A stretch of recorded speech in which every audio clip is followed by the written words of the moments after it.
Friends,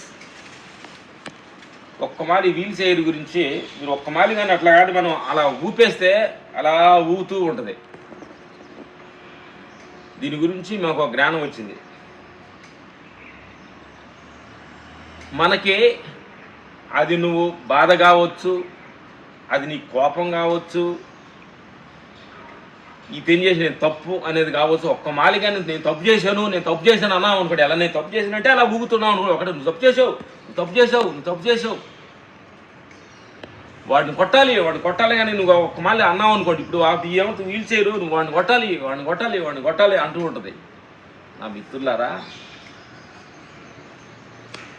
ఇలాంటి wheel చైర్లో ఒక్క మాలి నేను వేస్ట్ అన్నావు అనుకోండి. వేస్ట్ అని చెప్పి 100 మాటలు నీ వేస్ట్ అని చెప్పుద్ది.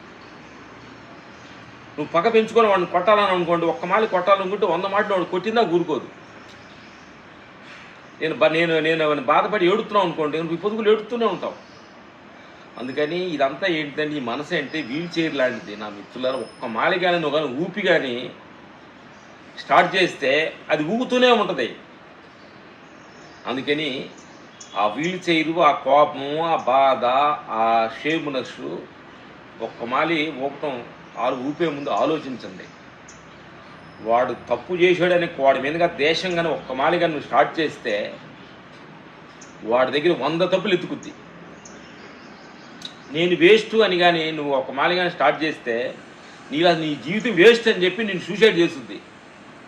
నా మిత్రులారా, చాలా గమనంగా ఉండాలి. అవతారోడు తప్పుని చెప్పించేటప్పుడు, నీ మీద చూసుకునేటప్పుడు, పక్కలోడి మీద వెళ్ళేటప్పుడు ప్రతి క్షణం గమనంతో ఉండాలి. ఒక్క మాలి నేను వేస్ట్ అన్నామంటే నీ జీవితం వేస్ట్ అన్నట్టుగా చూపిస్తుంది అనమాట. సినిమా అంతా అడ్డు చూపిస్తుంది. చేసే పని అందరూ వేస్ట్, వాళ్ళందరూ వేస్ట్లా కనిపిస్తావు నువ్వు. అందుకని ఈ ప్రపంచంలో వేస్ట్ ఎవడు లేడు, అందరూ మంచివాళ్లే. ఎందుకని భగవంతుడు వేస్ట్ని పుట్టించదు కాబట్టి ఈ సందర్భంగా చెబుతున్నాను నా మిత్రులారా.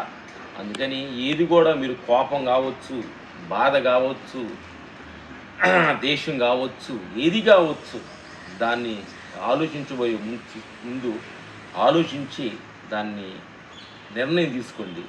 ఒక్క మాలిగా నువ్వు ఆలోచించి నిర్ణయం తీసుకున్నావంటే ఆయన పదే చెబుతూ నిన్ను నాశనం సంకనాకి పెట్టిన దాకా అది నిద్రపోదు. కాబట్టి అందుకని నా మిత్రులారా, మనసు అంటే అది ఏదో సాధారణమైంది అనుకోవద్దు. అది కూడా చాలా జాగ్రత్తగా ఉండాలి నా మిత్రులారా. Okay, thank you.